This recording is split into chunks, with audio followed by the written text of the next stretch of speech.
Where did the funds go?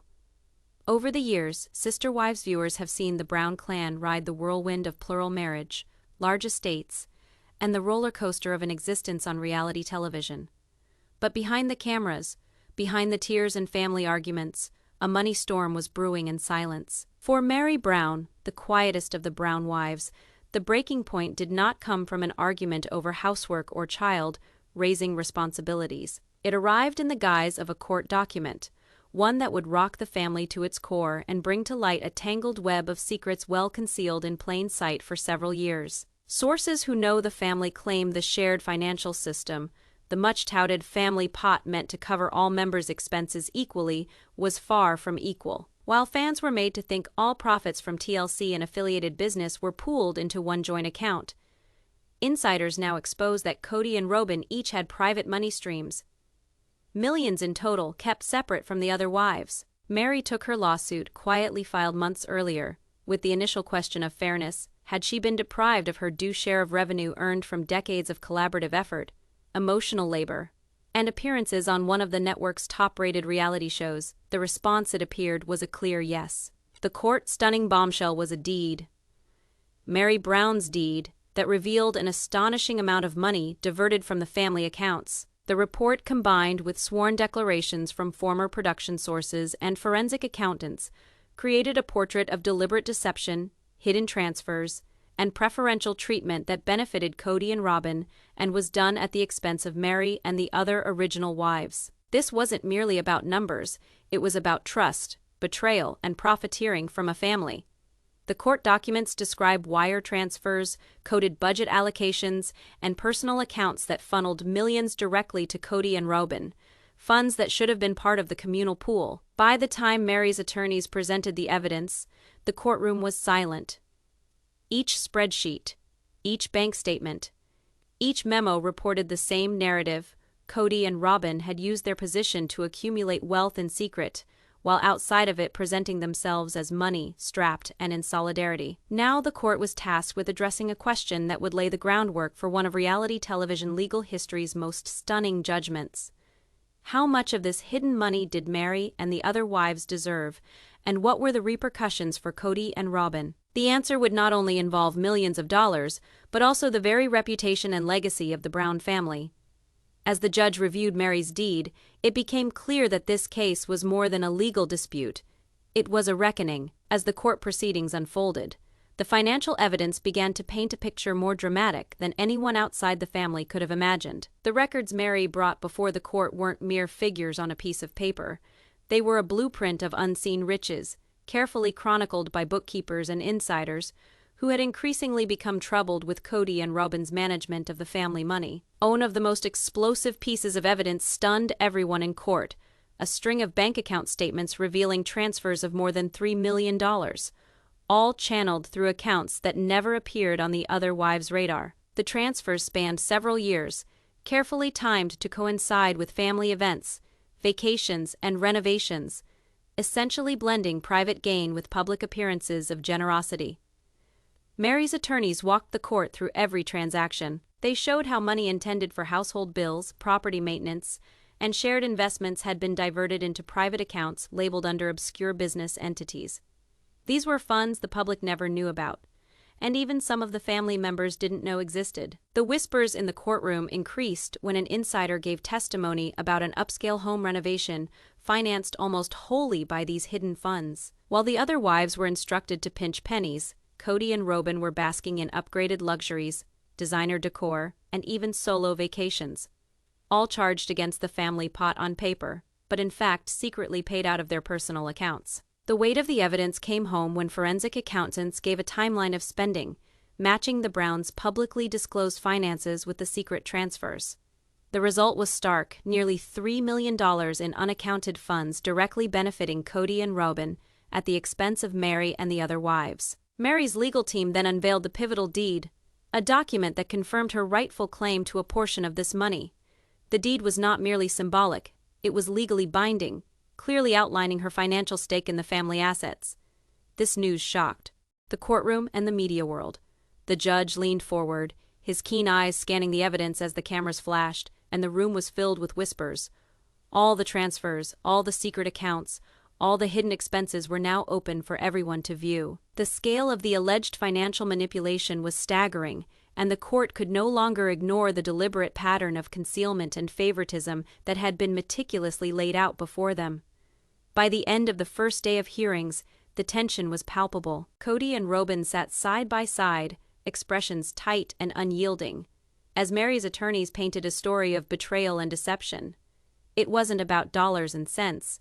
It was about fairness, transparency, and accountability in a family that millions had grown up watching on television. The courtroom was primed for a dramatic judgment, one that would echo far beyond the courtroom doors, and forever redefine the Brown family legacy.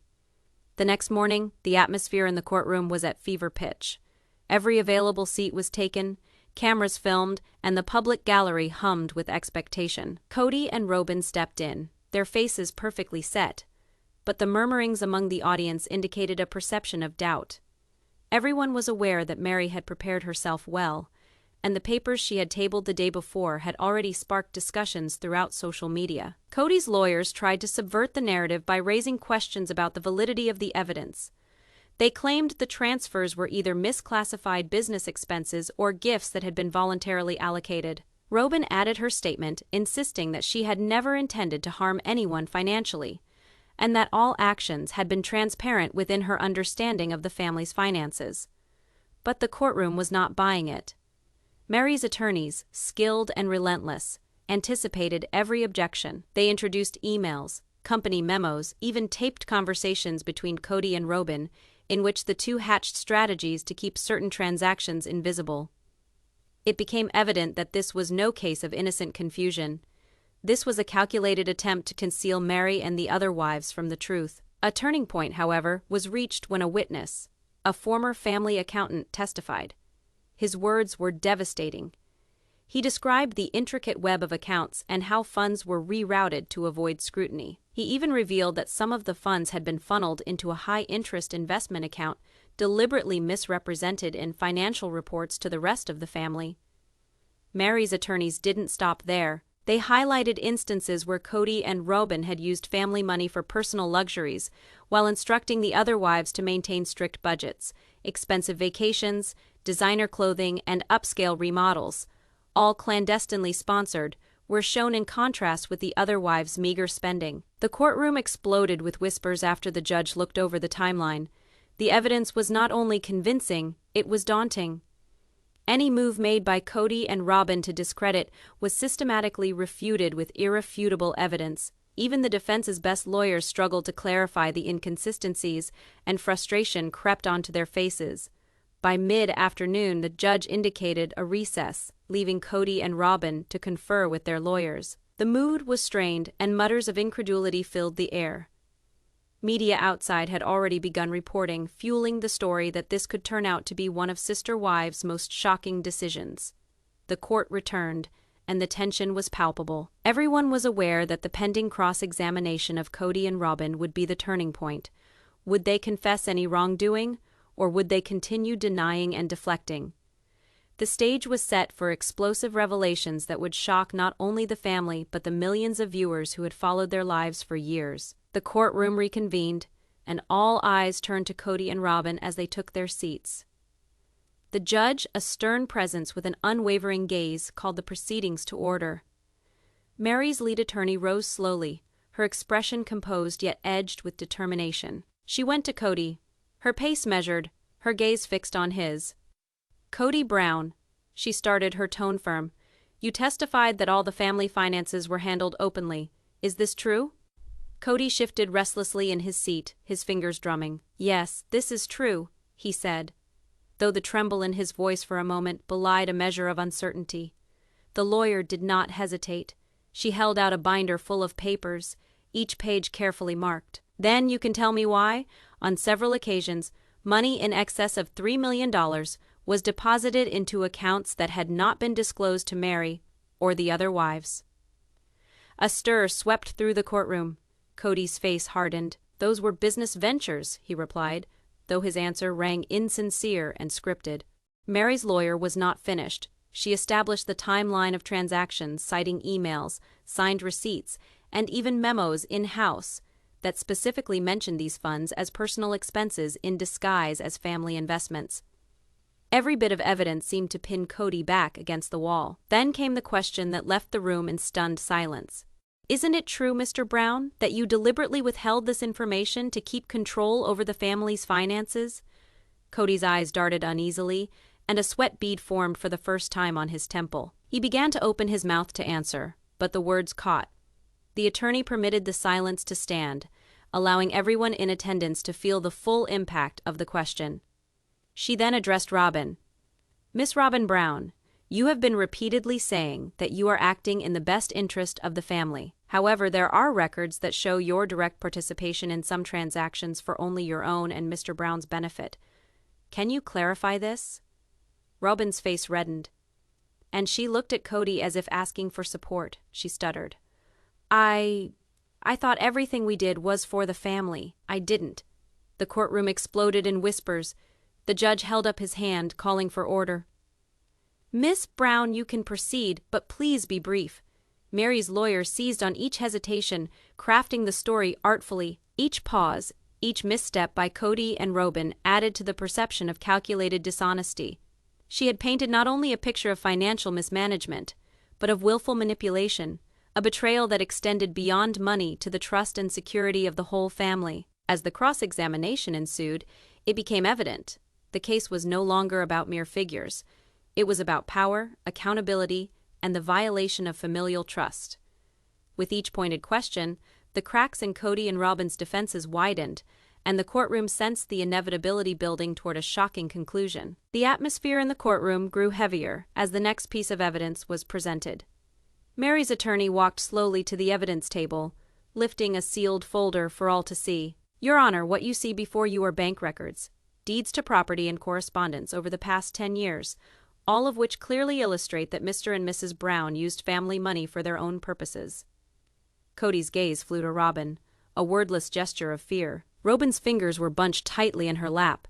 The judge leaned forward, interested, as the folder was opened and papers were presented on the courtroom screens. The first of the papers presented enormous withdrawals marked vaguely as family expenses that, in fact, were traced back to extravagant expenditures. Cars, expensive vacations, and even private jet rentals. The total came to astounding almost $3 million. The attorney's voice rang through the courtroom like a hammer-ringing stone.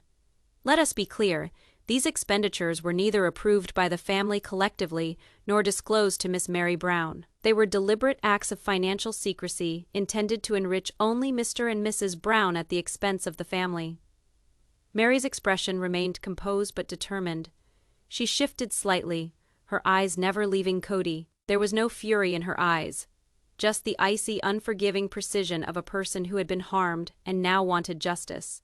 Next, the lawyer introduced correspondence, text messages and emails that showed collusion among Kody and Robyn. The communications talked about covering up withdrawals, fiddling with account statements, and even instructing family members to say nothing. The courtroom gasped. The messages were incriminating.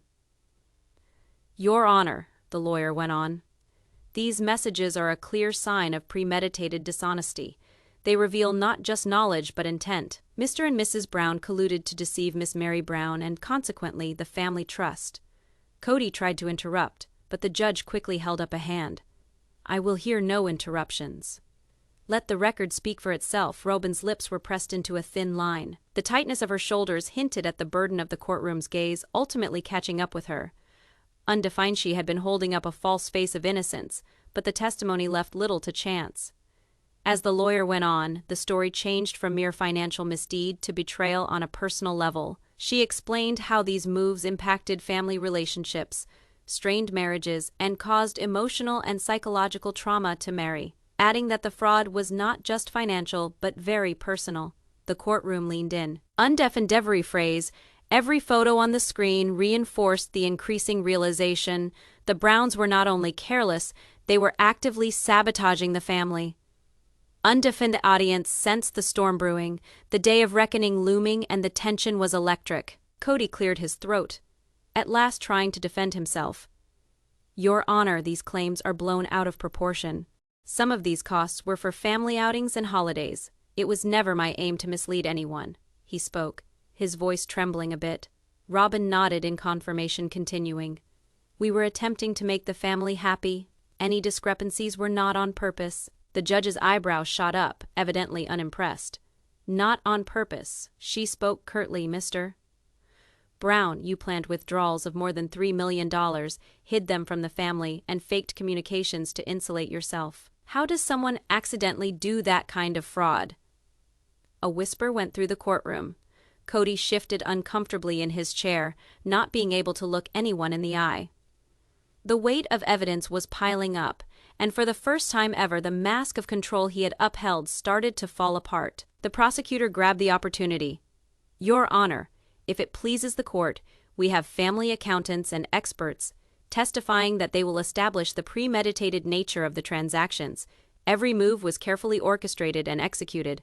There is no room for ambiguity. One by one, the experts were called to the stand. They detailed the methods used to hide money, falsify records, and manipulate account statements. Each testimony reinforced the narrative that Cody and Robyn had been acting with full knowledge of the consequences, carefully orchestrating their scheme to maintain personal wealth at the expense of others.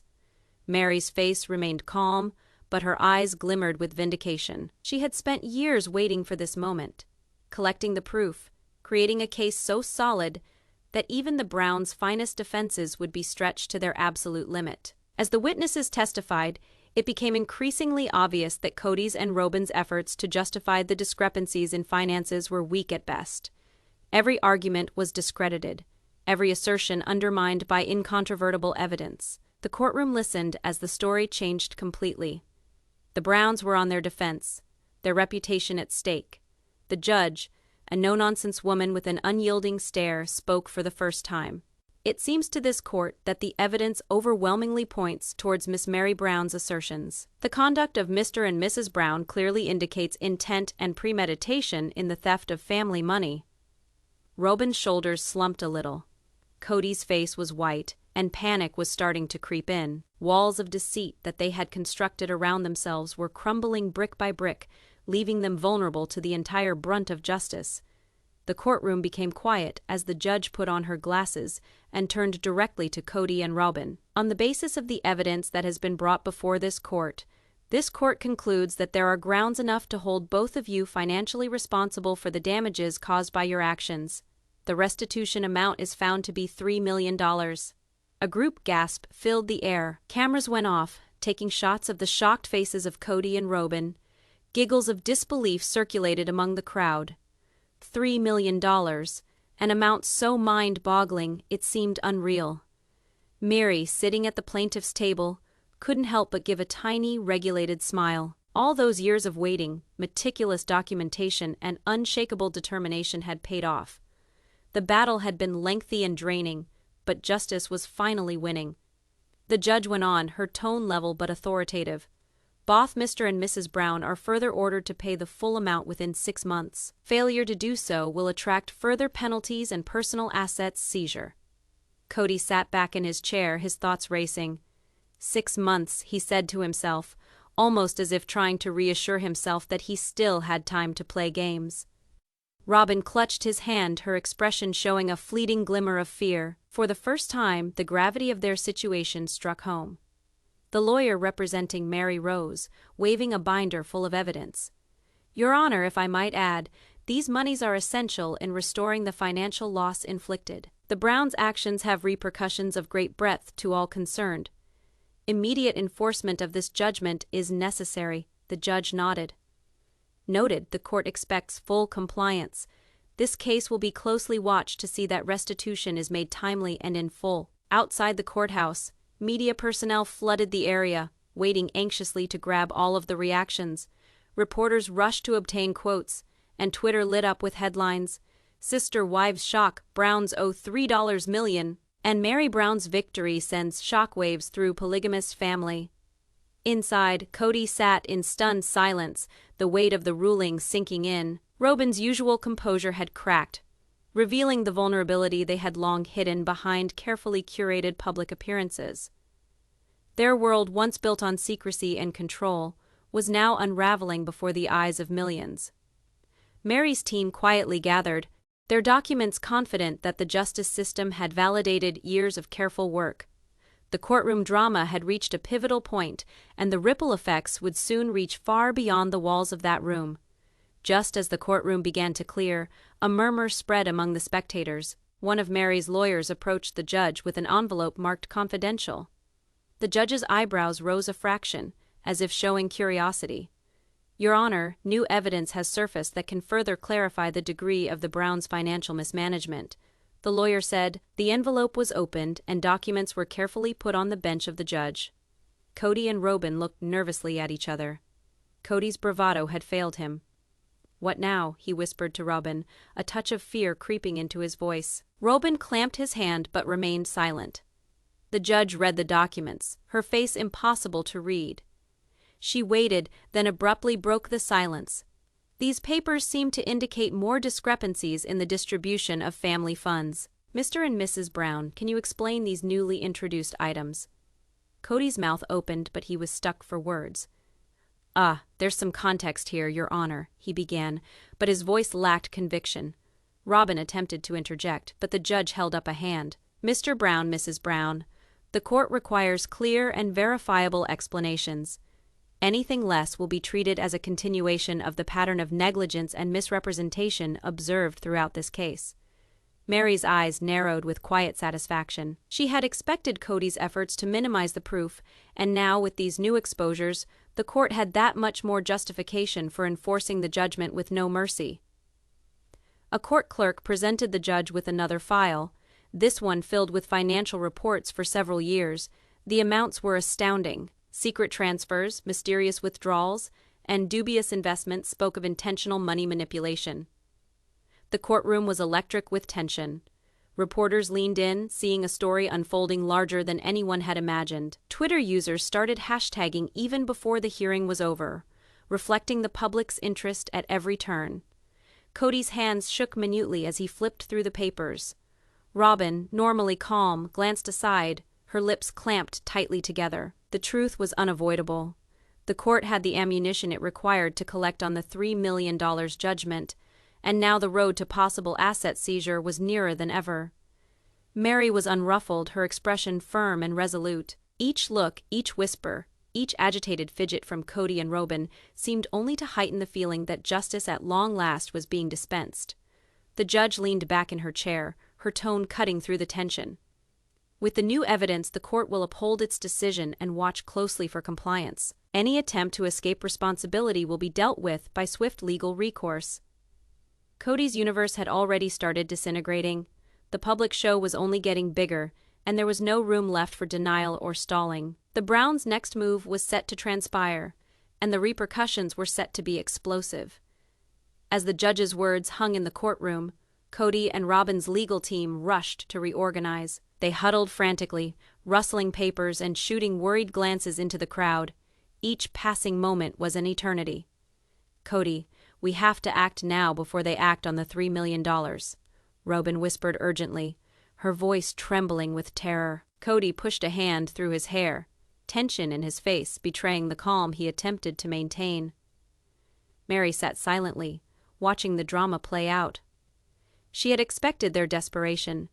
Everything that Cody and Robyn had done to distract the court or reduce the harm had been carefully countered by her legal team. This was not a courtroom fight, it was a game of psychological chess, and Mary was 3 moves ahead. The primary lawyer for Robyn and Cody finally addressed the judge in a tightly controlled tone. "Your Honor, we would like a brief recess to go over these new papers. We feel there may be extenuating circumstances which have not yet been taken into consideration." The judge narrowed his eyes. "The court will take a 10-minute recess. But let it be stated, this case has already been fully considered. Further delay will not be looked upon kindly." As the recess was announced, grumbling coursed through the courtroom. Photographers snapped shots which caught Cody's tension and Robyn's stiff demeanor. The public felt a breaking point. Social media feeds exploded with speculation. Every detail scrutinized, every expression analyzed.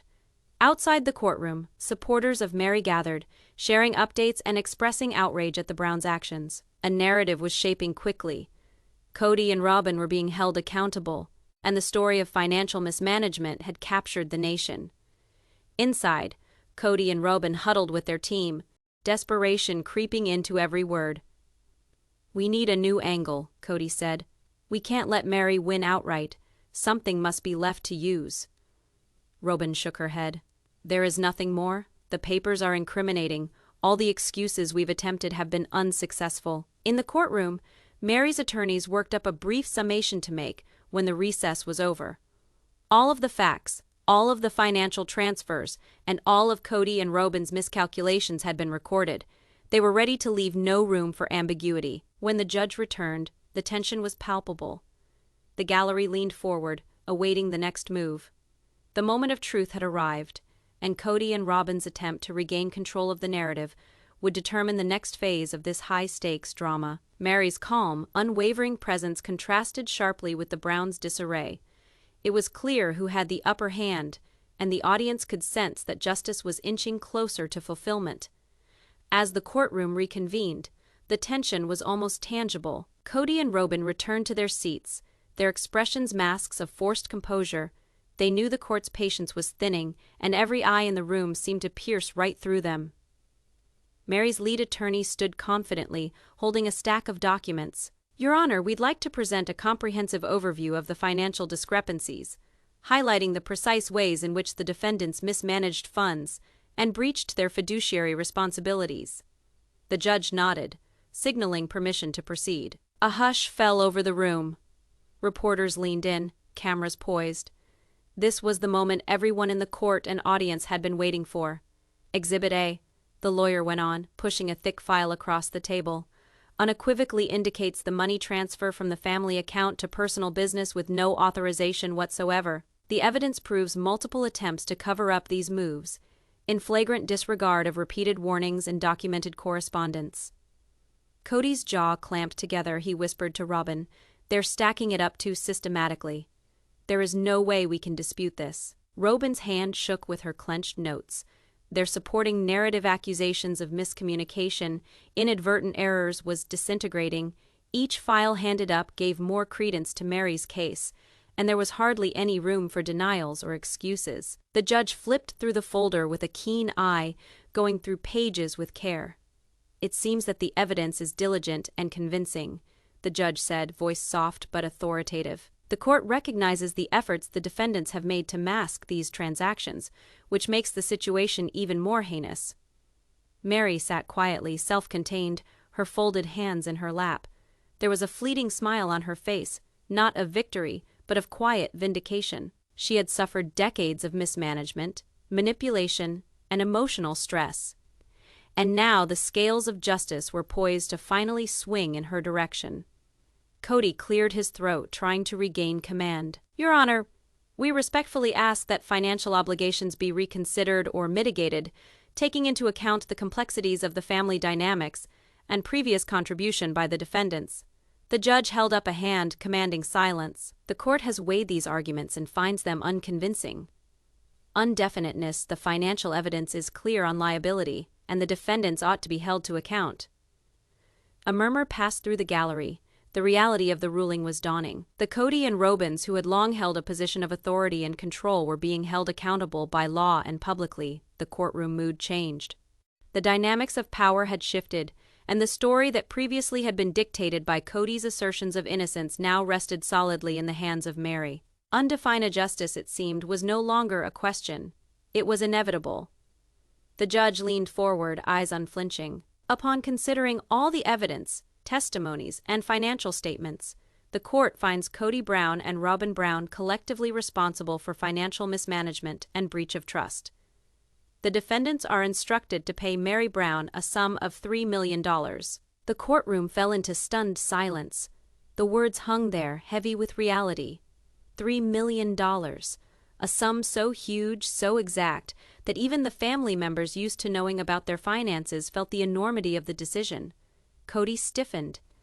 His knuckles went white where his fingers clenched around the rim of the table. For years, the air of domination he had cultivated around the family and their money seemed to erode. Robyn's face was a mirror of his shock, her eyes wide with astonishment, lips clamped together in incredulity. Mary, sitting only a few feet further on, breathed slowly out. Her eyes sparkled with a combination of relief, satisfaction, and something more profound, a sense of justice long overdue. This was not merely about the money, it was about acknowledgement of the serial injustices and the accountability long due. The fingers of the court reporter danced across the keyboard, transcribing each word. The court's ruling is final. Payment is to be made within 90 days, and non-compliance will have additional legal repercussions, including possible confiscation of assets. The judge went on, words sharp and commanding. Gasps were heard ringing in the gallery. Reporters hunched forward, taking notes and snapping cameras. Twitter hummed before even the courtroom was cleared. Headlines would quickly say, Cody and Robyn ordered to pay $3 million to Mary Brown, a decision that would resonate throughout the public and the fans as well. Cody's attorney quickly muttered a plan, but the judge had already pierced any expectation of leniency. There would be no bargaining, no discounting. The evidence carefully gathered was inescapable. Robyn's hands shook as she corrected her jacket, looking at Cody, who would not meet her gaze. The court's decision was a turning point, and the reality of their situation began to sink in. Decades of control and manipulation had led to this moment of accountability. Mary's expression remained composed. She had come prepared for this day, anticipating every possible objection, every defensive tactic. And now she could finally exhale. Justice finally had been recognized within a courtroom, in the presence of witnesses, cameras, and public scrutiny. The judge summed it up. This court hopes that this ruling serves as a precedent for responsible management, transparency, and integrity. Let this be a reminder that no individual is above accountability. As the gavel struck, signaling the formal end of the session, the courtroom erupted into a mix of whispered conversations, camera clicks, and stunned murmurs. Cody and Robyn sat frozen, the reality of their $3 million liability finally settling in, while Mary's quiet satisfaction spoke volumes. Outside the courtroom, the atmosphere was electric. Reporters pushed for space. Microphones held out towards cameras as they filmed every expression. Cameras' flashing lights provided a staccato beat against the glossy walls, mirroring the tension that had been mounting for weeks. Mary stepped out first, serene but glowing with quiet victory. Reporters yelled questions, but she was unflappable, responding only enough to admit the verdict. Justice has been served. It is not about money today. It is about responsibility, she declared, her voice firm. Cody and Robyn followed, accompanied by their lawyers. Cody's jaw was clenched, his confident air replaced by a tense atmosphere.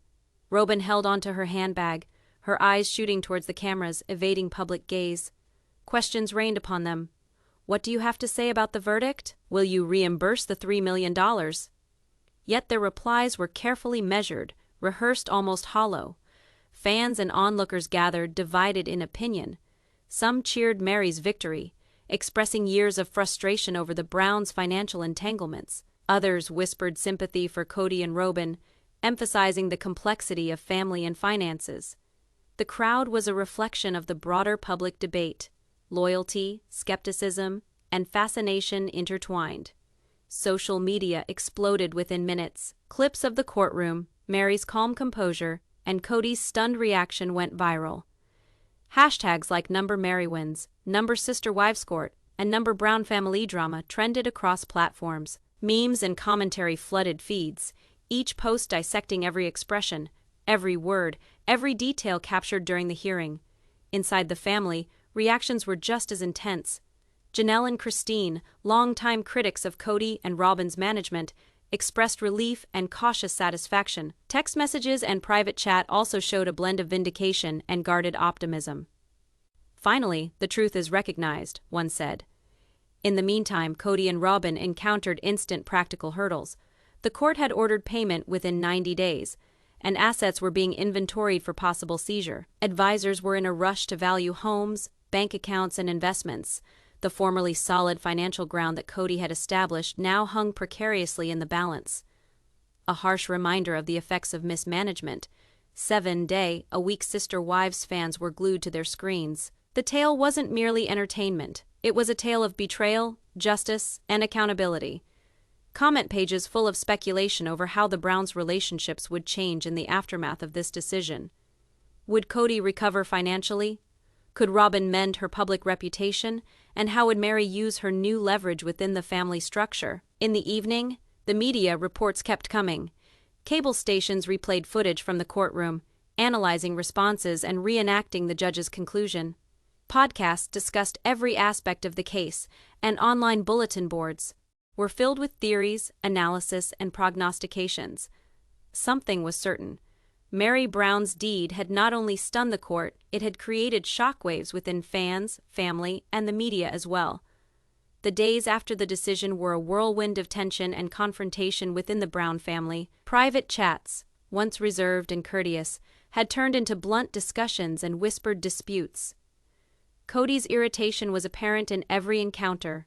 He returned to his office, reading over legal papers, grumbling about oversight and injustice. Robyn, on the other hand, dithered between defensive outrage and strained poise, knowing that the cameras and the social media had broadcasted her every error. Emergency consultant Mary, however, retained her equanimity. She tactically set her sights on managing her win, taking advice from legal experts and financial consultants to have the $3 million correctly held and invested. Her calm efficiency contrasted sharply with the flustered energy emanating from Cody and Robyn, further fueling public fascination.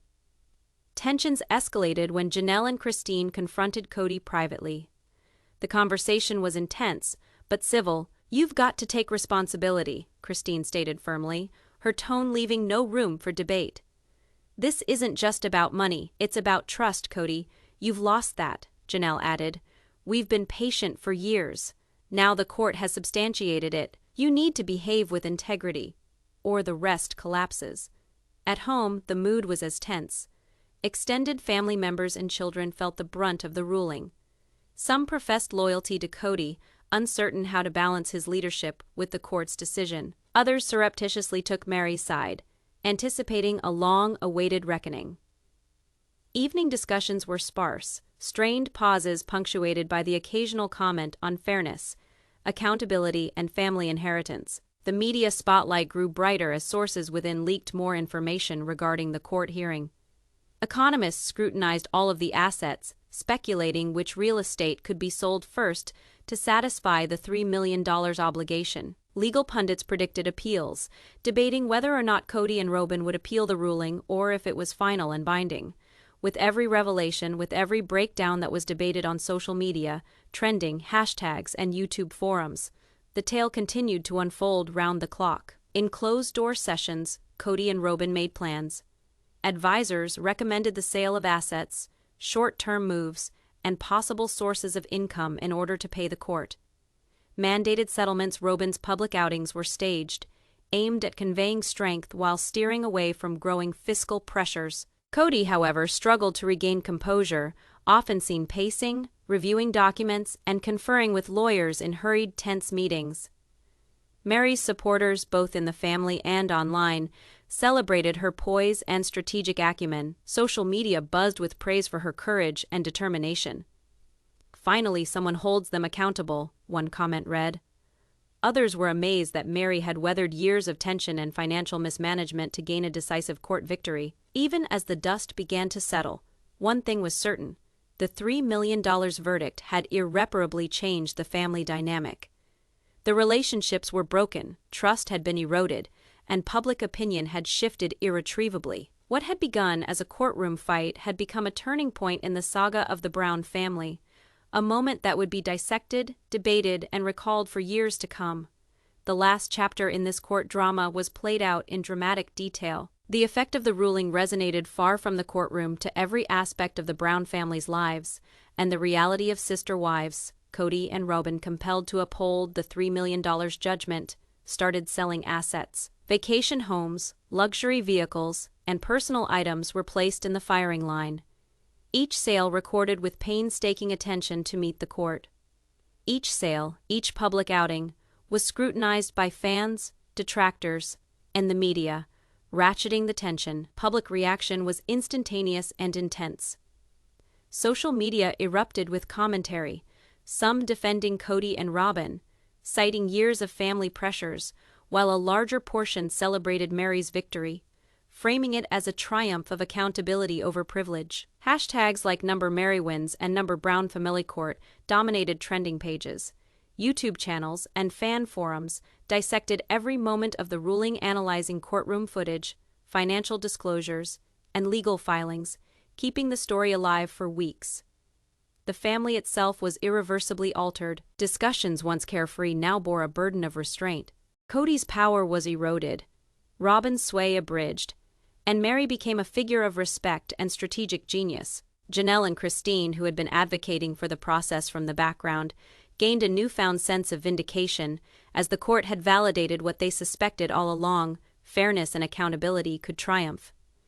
Financially, the $3 million payment was a wake-up call. Kody and Robyn had to confront a reality check. They could no longer act with the same impunity or expectation of exemption.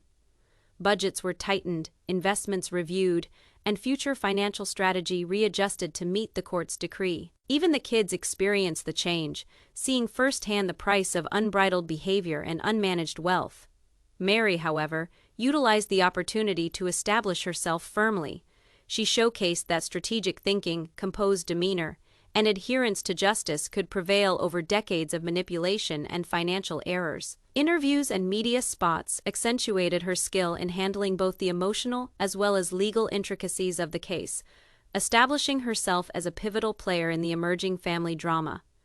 As months replaced weeks, the repercussions lingered. The Brown family, once governed by a patriarchal system, now functioned under a new paradigm, one informed by legal precedent and public scrutiny. Kody and Robyn's struggles to reassert dominance were met with inertia, both within and without, making the long-term effects of the court's decision all the more plausible.